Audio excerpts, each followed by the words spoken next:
তরুণদেরকে গতানুগতিক চিন্তাভাবনা চ্যালেঞ্জ করে সম্মিলিতভাবে উদ্ভাবনী কাজে সম্পৃক্ত হওয়ার আহ্বান জানিয়েছেন বিমস্টেক মহাসচিব ইন্দ্রমণি পাণ্ডে।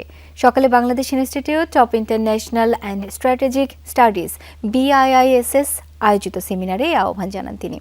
বিস ও জাতিসংঘ প্রকল্প সেবা কার্যালয় UNOPS যৌথভাবে তরুণ নেতৃত্ব টেকসই ভবিষ্যৎ একসঙ্গে HDG এগিয়ে নিয়ে যাওয়া শীর্ষক সেমিনারে বিমস্টেক মহাসচিব জানান, তরুণদের কণ্ঠস্বর, ধারণা ও আকাঙ্ক্ষাগুলো সকল উন্নয়ন কৌশল এবং উদ্যোগে প্রতিফলিত হওয়া দরকার, যা দেশের অভ্যন্তরীণ উন্নয়ন, দ্বিপাক্ষিক সহযোগিতা ও আঞ্চলিক সহযোগিতাকে জোরদার করবে।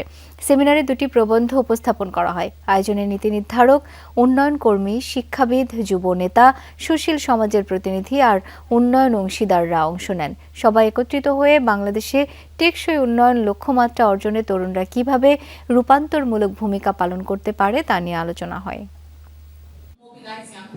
Young people are not merely stakeholders in development. সকল তরুণ অংশগ্রহণকারীকে আমি গতানুগতিক চিন্তাভাবনাকে চ্যালেঞ্জ করে অব্যাহত রাখতে, উদ্ভাবনকে গ্রহণ করতে এবং বিভিন্ন খাত ও সীমান্তের ঊর্ধ্বে উঠে সম্মিলিতভাবে কাজ করার জন্য উৎসাহিত করছি। এছাড়া বিমস্টেক অঞ্চল জুড়ে অভিন্ন উন্নয়নমূলক প্রতিবন্ধকতা মোকাবেলায় আঞ্চলিক সহযোগিতা এবং যুব সম্পৃক্ততা বাড়াতে হবে বলেও মনে করি আমি।